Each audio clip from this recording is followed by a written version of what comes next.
Welcome back to another episode of Midlifers. I hope you guys really enjoyed the intro. We spent a lot of time preparing for it. Today we have a really special episode. It's not going to be a serious episode. We're not going to do a serious gear review. One of our viewers, John, shout out to John out there. We'll tag him down below. Lent us a very interesting camera. So we're going to do a review of a retro tech camera. So without further ado, this is the camera. It's the Sony Mavica camera. It's a FD7 model. So the unique thing about this camera is it doesn't take any film. It doesn't take any memory cards, unless you want to call floppy disks memory card. So let's go out, play around with this. We're going to see the quality of the images that come out of a camera that was produced in the late 1990s. And let's see if we can print out something that's amazing. We're not going to go too far, as is Midlifers fashion. We plan to go to Coney Island. We plan to visit the new MRT station at Punggol, but it's raining and we didn't want to take any architectural shots. So we're going to just do the photography somewhere around here. I hope you guys enjoy this episode. So without further ado, let's talk a little bit about this camera. So this is the Sony Mavica FD7. The interesting thing about this camera is that it is actually having a sensor that's built for a video camera. So the Mavica name actually stands for magnetic video camera. So all the sensors on these cameras, they were actually made for video cameras and they've been co-opted into this digital camera. So this is the lens. It actually has a ×10 optical zoom, so we probably test it out and see how that functions. This camera also has a little bit of features that you see in modern cameras today. So when you half press the shutter button, it will autofocus, and then when you full press, it will actually take the image. It came with a tripod socket, so I've mounted my tripod plate down here.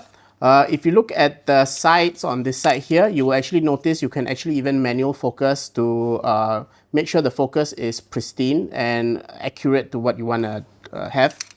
If we flip it around, this is your small monitor. You can actually frame your images using it. So it's kind of like a mirrorless camera. I'm just gonna switch it on so you have an idea of how it looks, okay? It takes a while to load up, so there's no disk inside. If you notice at the side here, there's actually a slot that we will open up. Let's slot in our first disk. So for this, we're gonna use a special film simulation. We're gonna use the Fujifilm colors. Okay, we're gonna use the traditional Fujifilm green diskette. I hope that takes nicer images. So all you have to do is just slot it in, and this will pop up. That means that you've slotted the disk correctly. There's actually pictograms here for you to reference, and then you just close it. And there's no files on it. So that's because I'm in play mode. So I'm gonna just switch to camera, and you should be able to see my hands and all that. I think we don't really have to figure out a lot of things about this camera. Let's go out, shoot with it, and see what we get. All right, so we're here at our landscape location. We have arrived and we have just set up the camera.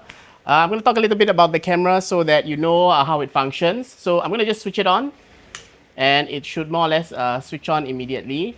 Sometimes it takes a while because the floppy disk takes a while to run. So we can actually zoom in on our images using this dial here. So it has 10 times optical zoom. So if I half press it, it should autofocus. If not, then I'll have to use the manual focus at the tab. I'm just gonna zoom out. The camera only has a few menu options. Unlike modern Sony cameras, you have the ability to set the time, whether you want audio when you press some buttons. You can choose a field or frame option. This dictates whether there is interpolation. So we're gonna use frame so that it has the largest quality, so to speak. Then there's the actual quality itself. You have standard and fine. We're going to pick fine so that we can print out the image that we get. This camera also comes with a few film simulations from back then. So you can actually press the picture effect button. You can have an image that looks solarized, inverted, sepia, and even black and white. So these are the film simulations that was built in back then. Let's take some of the images around this small little garden and try to print them out and then see what are how it holds up. Okay, I think the RGB values are there. Let's compose it a little. Okay, so we're a very serious photography channel. So naturally for landscaping, we brought all the bells and whistles out. I have my Leo Photo tripod. It can take a 15 kg weight, so it's more than adequate for a camera like this. We also have the G20 geared head. It's going to enable us to do all these fancy movements so that I can compose the image and the landscape precisely. I brought my timer and light meter out, but I think not really very useful for this scene. But I'm happy that I brought all these gears out so that I can take this photo with the best equipment out there. So actually we're testing the limits of the zoom. I've actually zoomed in all the way. You can actually see the water feature. I think let's take a photo of this and then we zoom out a bit more and capture more of the landscape itself. We're done with the serious landscape photography, so let's go in, enjoy a bit of the cool aircon and print out the photos. Alright, so there's no way to put this nicely, but after I loaded the photos in, was a bit of a disaster. When I opened up DxO, this is what I saw. So basically the photos are 640 by 480 resolution. JPEGs, they're like this small on my 5K monitor like this. So yeah, pretty trashy. So let's just zoom it in. Nah, let's go to 500%. Okay, so you can see the pixels are really bad. And yeah, the image quality is pretty much trash. What I can say that it does have the 90s vibes of your old camcorders from the past, because this was basically using a video sensor. And JPEG compression was pretty poor back then, so yeah. Okay, so dynamic range of the image is also very poor. However, I managed to edit the photos a little bit, so let me just show you what I've edited. Before looked like this, I just gave it a bit more contrast, looks a bit better. The one with the pond, there are a lot of artifacts on the reflections because of the fine detail. Before that, most of the pictures that I've seen tend to look a bit magenta and a bit too warm, so we just corrected the color balance a little bit, make it look a little bit more natural. And yeah, so like this one also, we just gave it a bit more contrast. The portraits with brush were pretty okay. I did quite a bit of work to them. So originally it looked a bit too warm, so the white balance is not the best. And we just corrected it and gave it some more vibrancy, brought up some brightness in his face. Just don't try the flash, because you can see once we've used the flash, everything becomes totally washed out. The exposure is totally off whack. I have no idea why. I wasn't standing too close to him, but the flash is way too powerful for the exposure. Color wise, I guess it's pretty much like any of your camcorders from back in the day. Represents the colors well, as in green is green, blue is blue, yellow is yellow. He tried to take some fast action shots of my dog sleeping. However, the shutter speed was so slow that even on a still subject, he missed some shots. Okay, so the filters in the camera are also absolute trash. So this is the black and white, which is just black and white, acceptable. Then there's this strange pastel-y kind of, I have no idea what this is. And this is another filter that totally just killed the image. I think it's a negative, or I have no idea what this is. So we ended off with quite a nice portrait. I think it looks acceptable, and it's great for printing out, I don't know, a postage stamp size photo. But we're going to push the limits of this.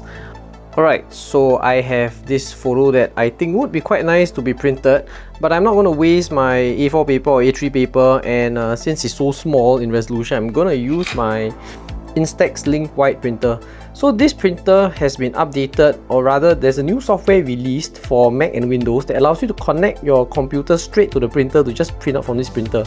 So previously you had to use your phone or anything to print out. It needs to be a mobile device with the mobile app. But now you can do it straight from the computer, so that's really cool. So let's do it. So you just select print, then on the printer, right, just select the Instax Wide driver, and you got to set your paper size. That's about it. So paper size, you have to select Instax Wide film, landscape. So you just click print. So don't worry, it's not printing yet. It's gonna send it into the Instax Link software. So this will now try and connect to my printer over here. It shows you want Instax Rich or Instax Natural. I like Rich. Print. So now it's sending to the printer. It takes a while because it still works over Bluetooth.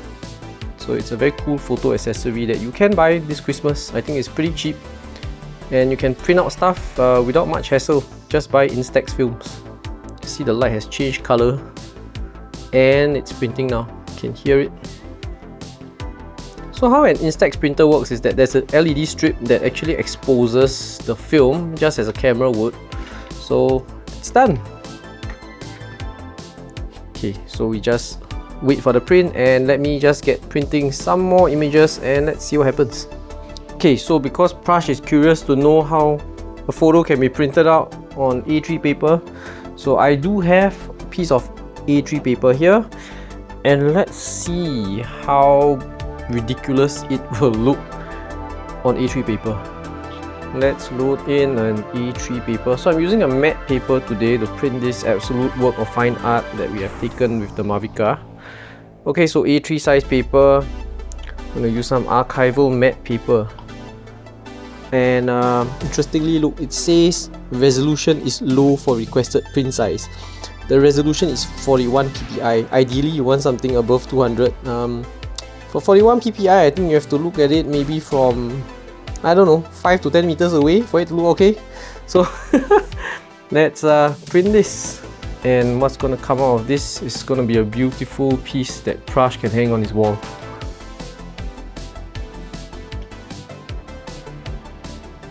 Alright, so in true Midlifer fashion, we have just wasted some time and some money.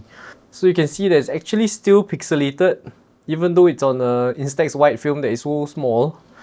Colors look pretty okay, because after editing, I think it's about exactly what I would like out of it. And this portrait seemed okay, but it's so pixelated. So this looks worse than any Instax camera can do, no matter plastic lens, glass lens, potato lens. I think even a pinhole lens would be better than this. This photo turned out quite well, because lighting was pretty on point. It was well lit and colors are pretty vibrant, but it's really, really low res. So this same photo, I decided to waste even more money, and we printed it on A3 size. So you can see Prash in all his pixelated glory. So we're going to present this to him another day. And you can see JPEG compression printed out in its full glory in A3 size. So this was a really good waste of money. So would I buy this camera for image quality? Absolutely not. Was it good back in the day for image quality? Absolutely not. There were better digital cameras out there. But I guess this was a novelty of writing on floppy disks. So back to Prash, and he's gonna close this. Alright, so we're done shooting. We had a lot of fun shooting with this camera. Half the time we were wondering whether we took the shot, because there's this lag time once you take the shot before it actually writes into the floppy disks. So unfortunately, laptops nowadays, they don't come with floppy disk drive. So we had to borrow one from John again. Shout out to John. Thanks for lending us his floppy disk drive. So I'm pretty sure most of you haven't seen drive A before. This is drive A. I'm going to just insert our film itself into this floppy disk reader, and let's see the image we get. Actually, we were kind of pleasantly surprised by the imagery. I think you can see here, Ian will upload it onto your screen directly. We played around with some of the picture profiles as well, the sepia, the black and white. All in all, I think the image has this retro quality to it. Like when you look at the images, they have this old school VCR look that I think Ian and I kind of like, or maybe it's just nostalgia at play.